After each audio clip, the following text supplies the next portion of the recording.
What's up, guys? This is Andrix and you're watching Electronic Generation. Quick disclaimer, this is not live. Having issues currently with Facebook Live, but if you have any questions, please go ahead and ask the questions at the comment section. I will be responding to all your questions. Please also share this video. It would mean the world to me. On this episode, we've got the legendary trance DJ and producer Johan Gillen. We also have an interview with 4 Strings. We all know their amazing hit, Take Me Away. You can pretty much hear me play Take Me Away on every live performance. As some of you guys know, I was in Japan last week. I had time to stop by our 3X office in Japan. I was able to have a nice little chat with Tomo Harada. Tomo is a DJ producer and movie soundtrack producer. Notably, he's known for writing the theme song to the soundtrack of the hit horror movie The Ring. We also have some footage of my trip in Japan, flying a drone with my brother. We visited several cities, Osaka, Tokyo, Kyoto, and pretty much every stop along the way. Again, please share this video. If you guys have any questions, feel free to ask in the comment section. I will be getting back to you. So let's check out some of this stuff. Shining light, another day turns into eternal fire. Waited all my life, take me away. I'm here with 4 Strings here. This is Kyle from Electronic Generation. How you doing, 4 Strings? How are you going today? I'm good, I'm very good, yeah. Good. Are you jet lagged or anything? Where did you come from? No, I always say jet lag is between the ears. You just have to sleep when you can and don't go into your old rhythm. Just change as quick as possible to your new time settings. That's what you gotta do, right? Yeah. So let me ask you a couple questions here, just in case no one, people want to get to know you better. Where did you come from, and how did you start DJing, and where? Well, I'm 4 Strings is from Holland. Mm-hmm. We grow up as friends from in our teenager years, and many years after that we started a bit to play games at somebody's house, and we also slowly start producing music. So we bought some equipment and we play around, we make funny tracks, and then at that stage I met Pete from Rank 1. Mm-hmm. And he played at that time at house parties, and he also played as a DJ in drive-in. So they did school parties, or whoever hired a drive-in, and he played there. So he started to teach me how to DJ with vinyls. So I went to his house a few times a week, and we practiced, and then I bought my own turntables and continued practicing. And in the meantime, my partner, he started to produce better and better. He also teamed up with Pete, because I introduced Pete to him, and they also made a track together, Carlos, Sombrilla. In Europe it was all over the radio. I'm not sure about America, but it was a big track, and that was all before 4 Strings started. And Pete also had a track named Rose, Instant Moments, which was also all over the radio in Europe. So basically, yeah, we started as friends, and as a hobby it was music. So then with the DJing I started also to play in the drive-in show. I did a DJ competition in a nightclub, a very big nightclub. I won the competition, so I started to play there as a resident. And then basically during the residency, the 4 Strings project started. That's when the 4 Strings started. Then we came together and really focused on the 4 Strings project. So one of the big questions I gotta ask you, obviously your big track is Take Me Away. I want to ask you, like, why do you think that track was so influential, and like, why did it have such a big impact on people? Like, what makes that track different? Like, what was it, marketing, or was it the production, or? It was definitely not the marketing. It was the magic of the melody. So it started as an instrumental, and we sent it to the label, and the label picked it up really well. All the DJs picked it up really well. So then they said, whoa, this track is picked up much above average. We need vocals on it. So then we asked a German vocal writer to write vocals, and he sent a demo and we loved it. So then the vocal Take Me Away came. That's great. So it was really the track itself. It's, I think, the notes, the feeling melody in it. People, every person picks something out. You know, I heard over the years, I got such impressive stories. What people did with this track. Yeah. Sometimes I even almost cry about it. That's how deep it goes. So I think it's the emotion in the track, what really is the secret. Yeah, I mean that track is definitely timeless at this point. There's been many remixes, like new remixes over and over again. After 17 years, the remixes are doing very good. Yeah, it's amazing. Yeah. If you were to give any producers that want to get into trance, in your kind of music going forward, do you have any advice you want to give them in terms of melody, production, any kind of? Don't. It's a bit hard, but I think especially with trance, don't listen too much what other persons make.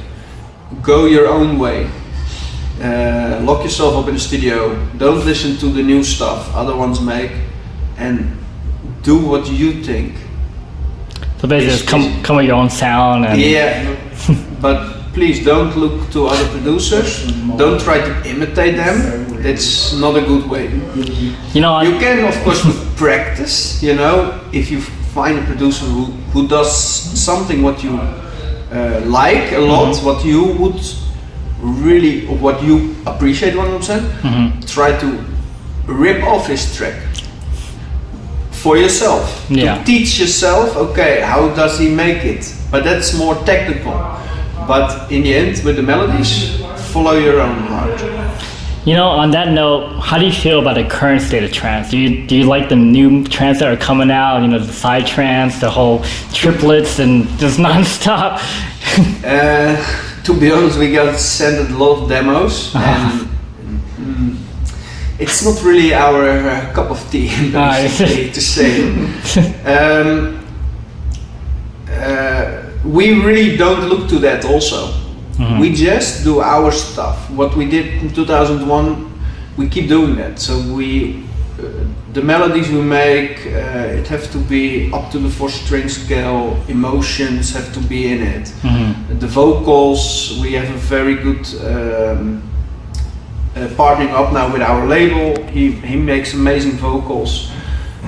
We work with amazing singers, and but the new stuff, the Psytra, for a little bit, but in the end it's all the same. And we like classic trance.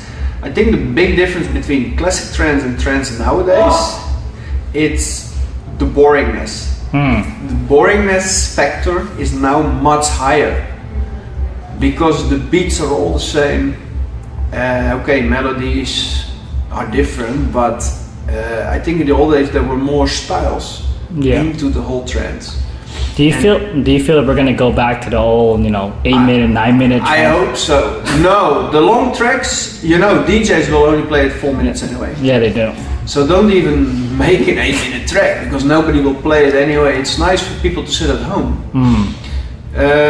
No, we don't believe in long tracks. Our tracks are 4.5, 5 minutes.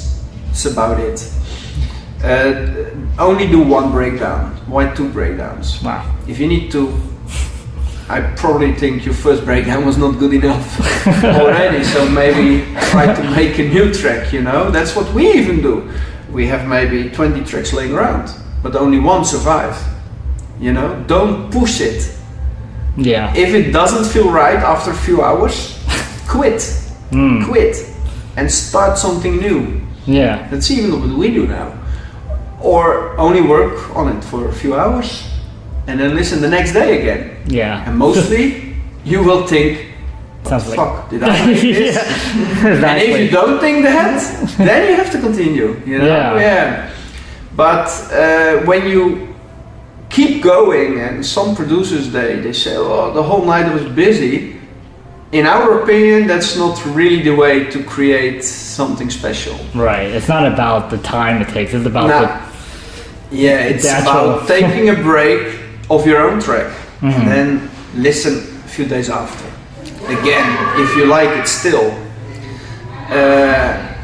So yeah, with the new style, we did a remix of Diving, which is a little bit in that direction. We like it to do a little dabble, you know. step on the side and see how that works out. If we happy with it, we do it. Yeah. But if we think, Doesn't sound we right. feel nothing with it, we don't. So we always do our own stuff. So obviously you've been in this, you know, the trance scene for a very long time. How do you feel? Where do you think trance is going? Do you feel like it's going to become? Do you want to become a mainstream, or do you want to keep it? Now, for us, it's hobby. It's the passion of the music, and we just love to do it. And it's hobby. That's why we really make what we want to make. And at the moment, a lot of people, new fans picking up our music, and we're really, really happy with that. So we really hope that with doing what we did since 2000, we can again take the hearts of all the fans. So with our own sound, and I don't think of course the instrumentals, you know, we renew it, the production style, we updated it a lot. But the way we make the music, melody-wise, we will never change it. I mean, that's great. You gotta stick to the core of the. Yeah, the chords, the soul in the music. That's what we love to do. And if there's no love in the studio, there will never be love in the record. I mean, that's true. Yeah. So my last question for you, Four Strings, is like, what is the future for you guys? Like, what are you guys working on? Anything, you know, interesting? Well, at the moment, our new track is not released yet, but it's in promo. We got really, really good replies from a lot of DJs. Many picked it up in the radio shows. They use it in the sets. It's a track which we really wanted to do. I Need Your Lovin' was when we were like kids. It was a big hit. It was not a dance track, but so we asked one of our favorite singers, can you please make a very emotional version of this?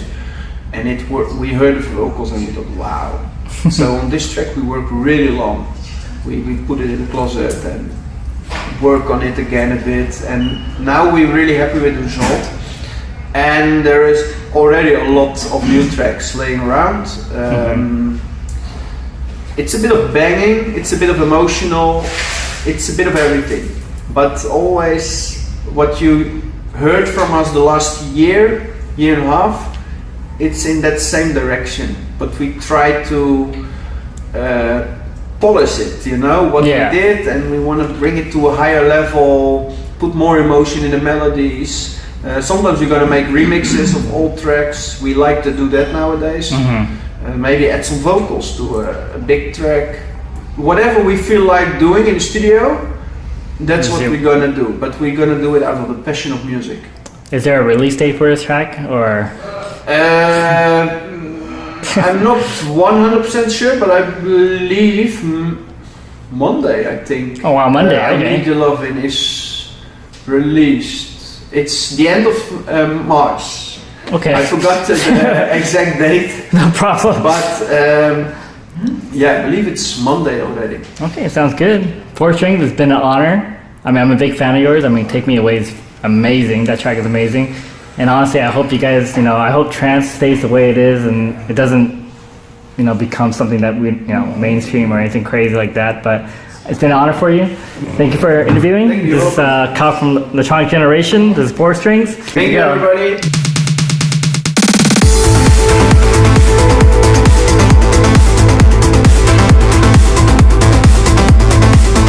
Hi, I'm Johan Gillen, and you're watching ELEKTRONIK Generation. How are you doing today? I'm very well, looking forward for tonight. So I'm backstage right now, I'm pumped and It's looking good, yeah. Good. I heard you're a little bit jet lagged. You came from Amsterdam, straight up. Yes, yesterday I flew in and it's an 8-hour difference, so I'm a bit jet lagged, but once I'm behind the decks, it will be okay. Tell us a little about yourself. You know, you've been in the scene for a very long time. That's right. Can you give us a little background, like where you started off, where you came Well, from? actually, I started on a young age to be involved with music. Actually, I'm born with it, I guess. I was 6 years old. I had my first transistor radio and listened to dance shows back in the days, like the Soul Show from Ferrymout back in Holland. And then out of that, when I was like about 13, 14 years, I started to play like home and then some school parties and stuff. And then when I was 16 years old, I had my first residency on a Sunday afternoon in the club. And from there on, I moved when I was 18 to the Netherlands, and I had a residency for like 13 years every weekend. And basically that went on till 1995, and at that time I went over to Japan. I lived there for 2 years and worked in one of the biggest and modern clubs in Tokyo, Fobari. And then in 97 I returned again, played again at my residency in Holland. And then after 1.5 years, I started working together with ID&T and started up to do the trans energy parties, and from there on it took off. And since then ever, I traveled the world. Yeah. So what do you think of the dance scene now? What do you think of the trance scene now? Do you like the music that's being produced? Well, yeah, I'm very happy the way it goes right now. Like the last 3-4 years, trance was a bit put aside because of the EDM and stuff. There was a new style coming up, young talent, which is great, Yeah. But yeah, right now, trance is getting back again, and I'm very, very happy with it, because I think trance is actually a genre of music which inspired a lot of people, also in other music genres. If you listen to EDM, it's all trance sounds, but on a different way used, Yeah. and that maybe helped also to bring back where it all started, and Yeah. that's really, really good now. Do you feel like the trance? Well, how do you feel about the recent rise of side trance going on? Do you like the whole, triplets and? Well, yeah, like in every music genre, you got different types of music. Like back in the days when I started to produce trance, I was like way early actually. In 1992, I had my first record. And through the years, you saw also a developing in the kind of style. Like first it was like instrumental, then the vocal trance came, then we had like progressive trance. Right now, psych trance is coming in it, and I think it's good. You have a few styles in the genre because that brings people together, Yeah. So and that's one of the reasons I think that now trance is really, really back on trance. Do you ever feel like you might go back? Because I noticed like a lot of side trance tracks now, they're kind of like, they're not the long melodic drives, they're like 8 minutes, 9-minute tracks. Mm-hmm. Do you think we're going to go back to that, or do you think it's going to stay? Yeah, maybe we go back to the long tracks, because back in the days when I produced the first Airscape tracks, there was like 8-9 minutes. Yeah. People were very used to it, because I think trance is really a kind of music which takes you on a trip and you can build and you get the flow in it and stuff. So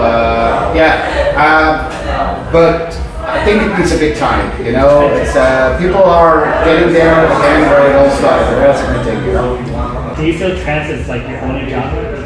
Well, yeah, I always stick with trance, and then of course I love other genres.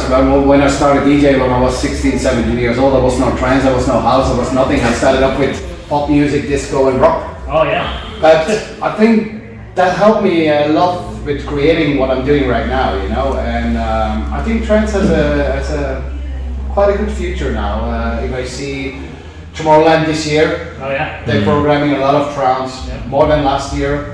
And like in 2015, I decided what to do with Your Gillen, because there was a lot of things going on with other genres of music, and I said, you know what, I'm gonna do what I have started with. So I started this classics series by High Fortress BSR Music, and from there on we built it, and now I have my own brand, the Trans Classics World Tour, and it's going really, really well, and I'm very, very pleased to be back in the USA with it, so it's really good. So as a, as you're a veteran of the trance world here, what advice would you give the younger generation trying to produce trance? Like, I think when you go into the studio and produce trance, it's like okay, you always can be a bit inspired by other people, but I think the real trance that gives you goosebumps has to come from your heart. You know, it's yeah. That's what I advise to the young trance producers. So just follow your heart and your instinct, and try to be original. Don't be a copycat. You know. So I think trance gives you the opportunity to create something originally. So that's my advice. Be original, follow your heart, and go for it. You know. When you were starting off, who were you looking up to? Back in the days, it was like some guys in Holland, but one of the guys I really respect and still is around. That's I think.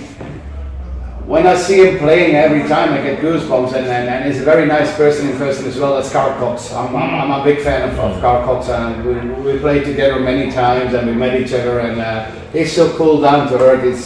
I think he's a perfect example how you should entertain the crowd and get into the music and stuff. It's like it's amazing. It's amazing. Yes. It's amazing. It's amazing. Did you? Well, since you brought that up, did you ever want to produce house music, tech house, or is? I did some house tracks on the Renalius, but you know, my heart is with trance, and I think I have to stick with that. You know? Okay, yeah, that's good. Yeah, I mean that's great. One more question is like so. How do you think you're gonna play tonight? What kind of set are you gonna play tonight? Classics, man. Classics. Yeah, I'm gonna bring him back where it all started, and I'm gonna take him on a journey, you know. Great. So it's gonna be pretty excited, I think. Alright, sounds good. Cool. Joanna, thank you for coming. No problem. For interviewing. Okay, thanks. So this is what city is this? Still Tokyo, but Here? yeah. It's yoga. Oh, I see. It's west part of Tokyo. Ah. Near Kawasaki. Okay, I see. Kawasaki. Well, I live in Kawasaki. It's next to Tokyo. And Tokyo, Kawasaki, and Yokohama. I see. These are included in the greater Tokyo area.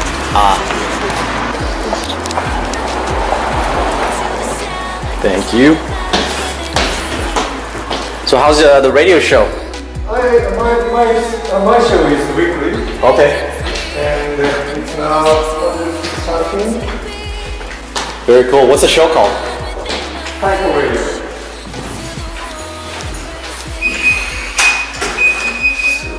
Always gotta do shoes off. Japanese custom. Yeah.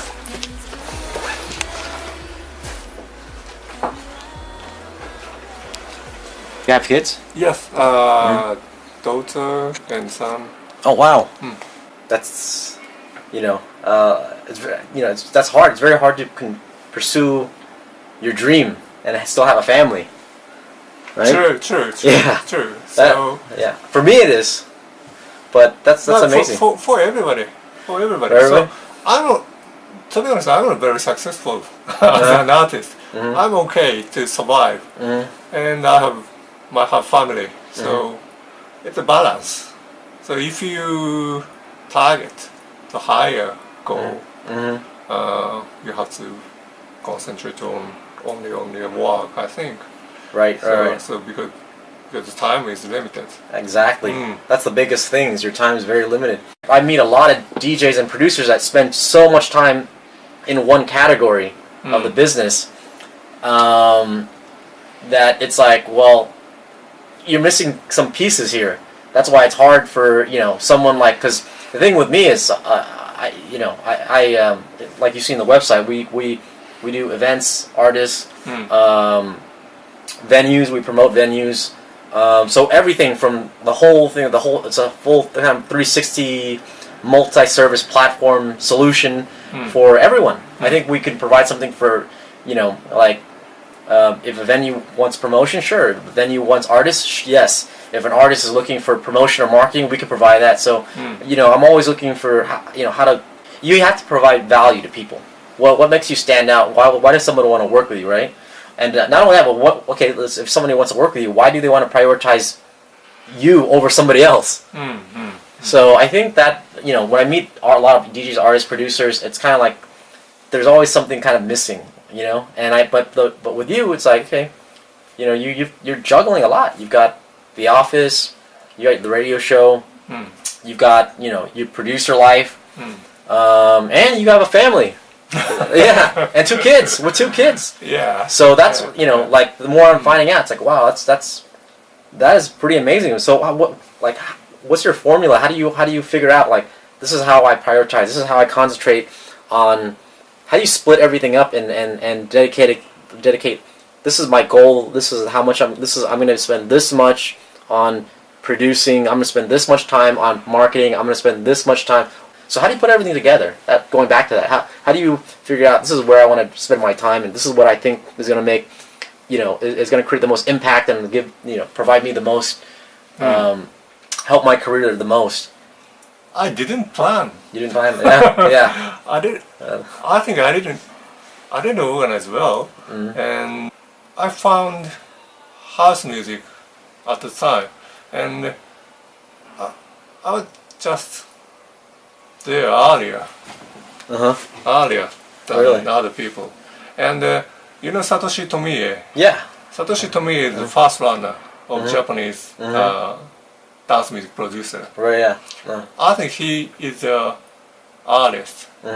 So that's why he could access to Frankie Knuckles. Right, right.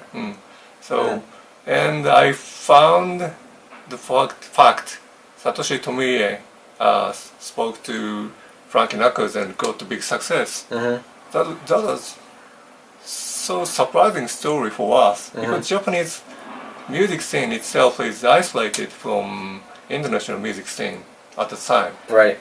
Still, it's quite isolated, and we couldn't imagine the success worldwide success. We couldn't imagine, but Satoshi Tomie could get it with Frankie Knuckles. Right. So it was an amazing story for me. Wow. And I was very, very impressed with the fact. And so I started making music because of Satoshi Tomie. Your record collection, how far does it date back? My record collection.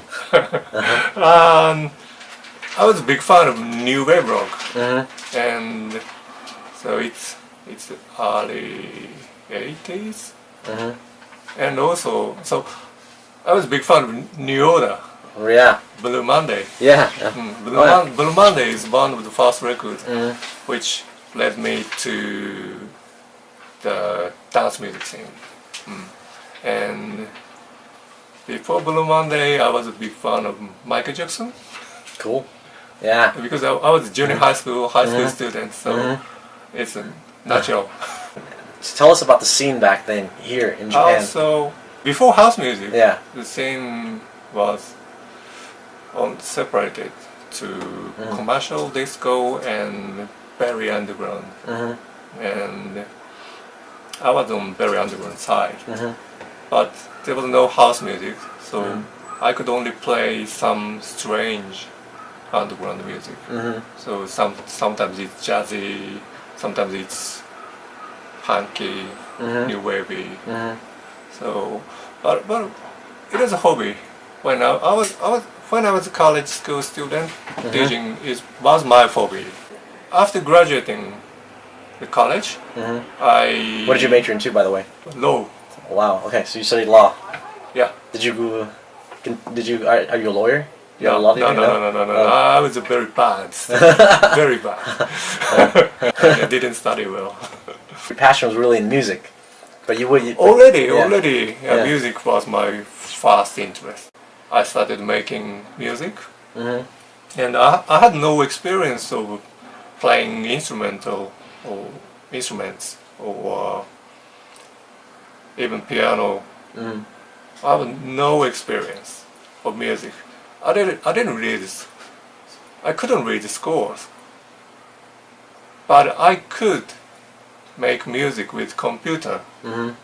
So that was so great for me, because I couldn't read the score, I couldn't play any instrumental, but I could make house music. So at the time, so it was a sequencer. It was a sequence. There was a sequencer and drum machine and synthesizer. And I started making music with them. And only I had to do is to program. And then computers developing, Right. and we had Cubase. Yeah. And I started making music with Cubase. Still, the synthesizers are not plugins. They are analog or digital synthesizers, Totally. Yeah. but the real ones. And I sent demo to a few British record companies because I was very sure Japanese record companies were not interested in house music at the time. And I sent some demo to British labels, and Who's Tunes replied me. And actually they called me, international call. And we didn't have email Right. in 1990. Wow. So I think I sent demo in 1989, and my first track was released in 1990. Then I got connection with English club scene. So that made that led me to British club scene, and I've got good connection with early days British people, club people, and that's still the basis of my connections. Cool. So you said I have many connections with the big artists. Right. That's because I was there at the past stage. Right. So That's a good point. I played with Darren Emerson of Underworld before he joining Underworld. Wow. So That's no, the history. I think you make a good point because, I mean, a lot of people, especially I'm sure you meet new DJs, new artists. Well, when I meet a lot, and you know, they wanna go from like zero to hero overnight. A lot of times, right? They want to know like, you know, how do you play on the big stage, not the side room? How do you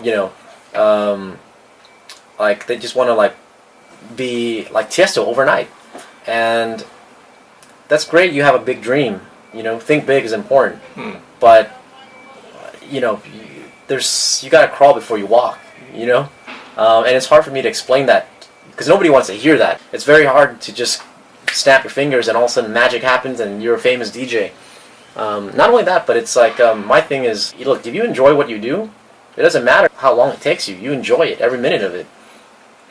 I think that's a big problem right now with the dance music scene. Is although it's really huge, and everybody and their mother is a DJ. I'd like to hear your opinion in the Japanese scene. How many DJs out there that actually have like a story, like some history, some content, substance behind what they're doing, some value, you know? Or are they just, you know, just downloading music for free and ripping them off YouTube and just playing them on controllers? And there's nothing wrong with controllers, by the way, but you know what I mean? Like, are they just going through the motions? You see a DJ, but they're really not a DJ. You know what I mean? Yeah. So nowadays everybody can DJ. Yeah. Only with 3 hours practice. Right. Yeah, no, for reals. So I think there are only a few Japanese DJs to worth watching. Yeah. And other DJs are commercial DJs. Commercial DJs, I'm not against commercial DJs, but the job is different. No, yeah. So there are DJs who plays, who play the tunes for their crowd. But And there are other type of DJs who plays their own tunes. They are like artist DJs. Yeah. And I think the commercial DJs are more like one crew at the disco. Gotcha. I see. And artist DJ is more like rock star. Right. Yeah. Yeah. They have a whole they have a brand, an image. Yes. Yes. They represent something that there's a mission statement, behind what they do. Yeah. On the point. Yeah. So artist DJ must produce really good tunes as well. And there are only a few Japanese DJs who can do Yeah. that. What that's interesting because any reasons why that is, why there's only a few, and why, because this is actually a problem that I've seen in America too. Yeah. Europe seems to produce a ton of creative, names and brands and artists, but everywhere else it seems like not so much. Because it's easier to be popular as a commercial DJ. Yeah, that's true. That is true. It's quite difficult to explain. Yeah. So if you have 100 friends, you can get gig easily. Right. Because club manager are always looking Right. for the DJ who can bring people to their club Yeah. Yeah. No, it's true. and pay admission. Yeah. So That's the same thing in America. So if you have 100 people, friend, who can invest on you, so then you'll get the gig Yeah. without any original tune, and you can be fake popular. Right. No, totally. You can be locally popular. Locally popular as a commercial DJ. Right. So that's not what I would like to do. Yeah. And so, on the other hand, there are super DJs, Totally. artist DJs, like Calvin Harris, Martin Garrix, David Guetta. Right. So anybody in the headliner. So such DJs are very well organized and marketed as well, and they have their own hits. So these two are totally different. Yeah. Basically nothing to do with, Right. no connection. Is there anyone in the Japanese scene that, well, I know that Japanese rock was highly influenced by heavy metal, American rock, right? Yes, some bands, yes. There's some bands, right? Like they're, because I've seen, I've seen bands that look literally like, they look like Kiss, like the American band Kiss, right? Like literally, right? Makeup, everything with a Z. Some bands, like the whole glam rock movement, and also I've noticed, obviously, hip hop is started in the States and it's influenced the whole world. And I know hip hop has been really, really big in Japan and still is, right? Yes. And some of these guys, some of the Japanese rock bands and Japanese hip hop artists have really blown up to commercial level, right? Do you see that happening with EDM in Japanese scene? Maybe 5 years, 10 years from now. Do you see a Japanese Calvin Harris, Japanese Avicii? I don't think because I haven't found anybody who can produce the good pop EDM like Calvin Harris. Yeah. So and Japanese music industry still think DJ is like scratching. Yeah, right. They don't understand that there's so many different types of DJs. Or put your hands up. Right. So then no chance. Tell us about what you're currently working on. You have some tracks on Reveal, right? Yeah. On Revealed, I and my friend we released a track, feature-based track, as Engagement. Engagement is our project name. And the name of the track is Never Gonna Miss It. And we feature the vocalist Danica Nadu. She's a really good vocalist. And after that, we released a track called Everyday with Brevis. Brevis is a Bulgarian trap artist. And the track was released last year, March. And this year, in January, it's picked up by Trap City. Now, Everyday got 500k plays on YouTube. It is very good. Wow. So recently, I and my friend's project is making some tracks, not only for clubs, but also for short films or some visuals. One of your biggest projects is a very popular Japanese movie, right? Oh yeah. Yeah, tell us about. Tell It is me about that a little bit. it is actually a breakthrough. Yeah, it was. It was 1998, 20 years ago. Yeah, Once upon a time. yeah. How did that happen? How did the? I was a resident DJ at now legendary Liquid Room in Shinjuku. I produced some tracks for my set. Cinema producer, film producer approached me. They would like to use one of my songs in that Japanese film, Japanese horror movie Ring. And it became the theme song of Japanese Ring. Then the film got big hit. My tune even hit Japanese pop chart. Wow. It is a breakthrough for me. You weren't aiming. You weren't looking for it. You weren't looking for that opportunity. You weren't aiming to make music for movies or nothing. You were just. No. I just made made some tracks for my DJ set. Yeah. And It picked up by the film. I like stories like that because, well,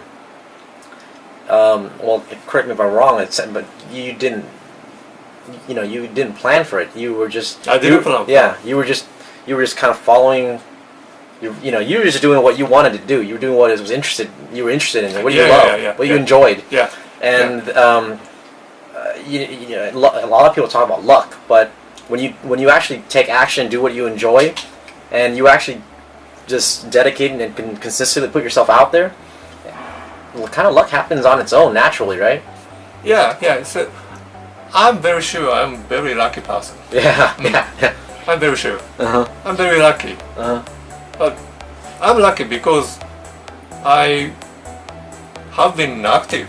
Right. Exactly. That's what I'm talking about. Just staying active. Do you think you can increase your luck even more by doing certain things, by prioritizing, by focusing on certain things, or do you just go with the flow? You don't think too much about it. Yeah. So yeah, I'm just on the flow. Yeah. I'm just on the flow. All right. But sometimes I think I need to Yeah. Right. organize. I need to plan. Yeah. Actually, 20 years ago, I was in Osaka for a layover. Nobody wore a mask. This must be some kind of pollution. Oh yeah, definitely pollution related. I'm following you. Okay, so we're now approaching the Shibuya crossing.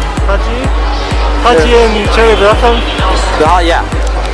Haji, the cherry blossom right here.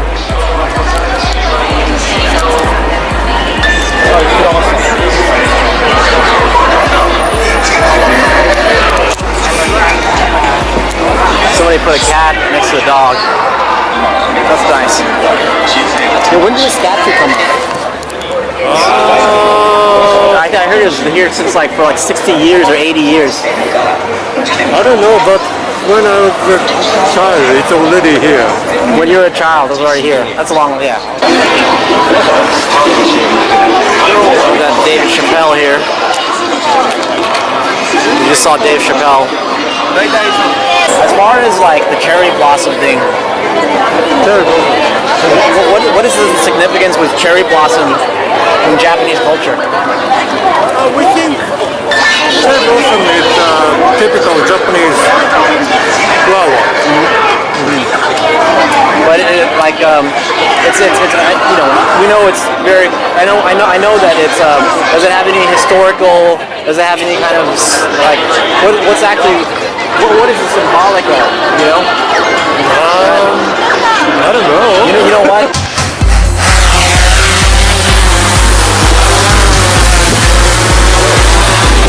Is it okay? It's kind of windy. Watch out! Shit. Tempting to go through this mess on the Shibuya crossing. People just doing all sorts of crazy things while they're crossing. We are in Osaka, cherry blossom season. Some park here in the middle of the city. It's a river, sort of a lake, and it's just fucking beautiful.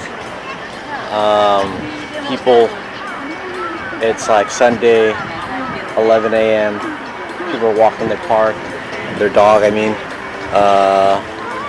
It's a lot of amazing scenery, and the vibe here is just, man, it's very zen.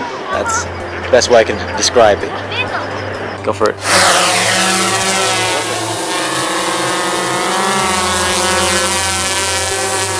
We got a drone in the air. It's pretty cool, I bet.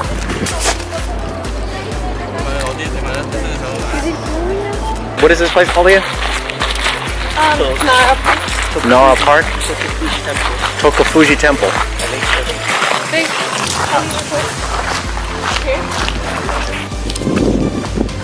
Oh, cool.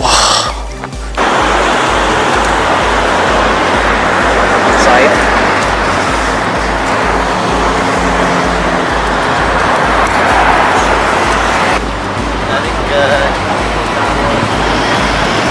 This bridge has that kind of, it's bridging the vibe from the peaceful vibe, the peaceful zen vibe, to like this chaotic city life. What castle is this called again? Osaka Castle. These lamps and power lines, telephone lines are really different. You don't really see them in Tokyo. They're low hanging, they're definitely been here for a long time. So we climbed up like 20 floors in the anime district. There was no elevator access, but I don't know, we're up here pretty high. And there is a lot of corridors that lead to interesting places here.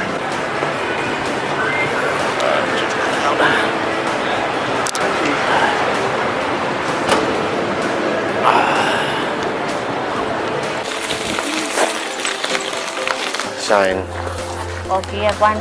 Just stepped off the plane. My butt's hurting, and I haven't slept for like, I don't know, 30 hours. Over there, like a whole street.